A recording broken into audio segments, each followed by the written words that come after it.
And if you go to Baseball Reference, what they'll do is through your current age, if you're a current player, they'll give you comparisons. Which players do you compare to the most? Are you ready for the 3 pitchers he compares to at this age?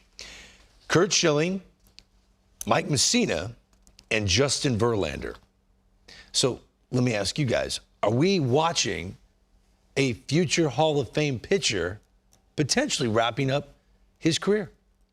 I think we are. You know, Alex is going to speak to this a whole lot, better because he had a pitcher-catcher relationship that we talked about with Zack Greinke. But as long as I was in the league, I was a formidable foe with this guy from his early Kansas City days all the way out there to the end of my career when I was in San Francisco, and he was as good as anybody in the game in Los Angeles. And I even told Alex, I hung my hat on beating him one time down the stretch to the team I was trying to get signed by. I'm like, look, this is what I did. I beat this man. And look, Zack Greinke, you talk about fame coming in a moment, but greatness was longevity.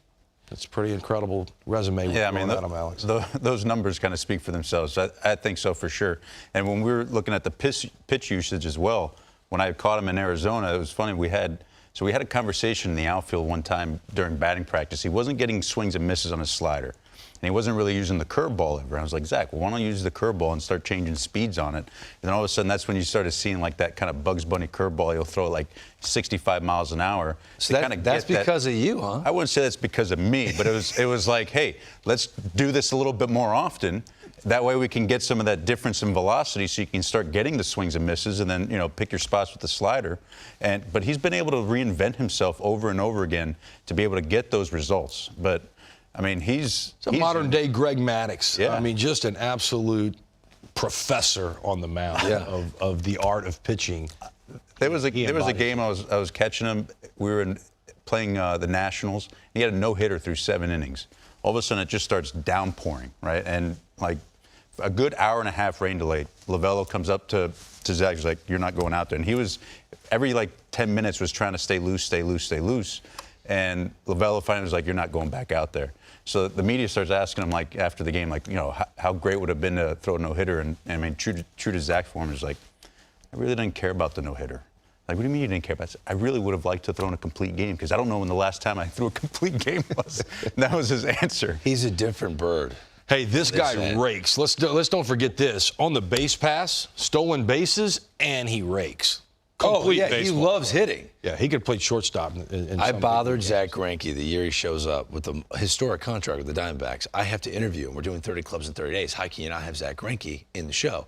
And I'm like almost harassing him, following him around, trying to get him to do it. And he's like, no, not saying anything to me. He doesn't like talking that much to the media. So all of a sudden he starts walking away, and I'm in mid-sentence trying to schmooze him. And I'm like, all right, Zach, thanks for considering. I appreciate it. Now, you have to understand, I'm on the first base side of foul territory with my camera crew. By the time I say that, he's already almost at third base. When I say, thanks for considering, I turn around. Zach starts walking back, slowly walking back. So I see him walking back. I tell my camera crew, guys, get ready. Here he comes. Here comes Zach. We're going to get the interview. He walks all the way back to me, puts his hand on my shoulder. He goes, I never considered it. And that's why he was like one of my top 5 teammates. And that's why you loved him? Yes. I mean, who would have actually turned around to come back? Like, that's part of his humor. Yeah. Who would have actually came back to tell you that?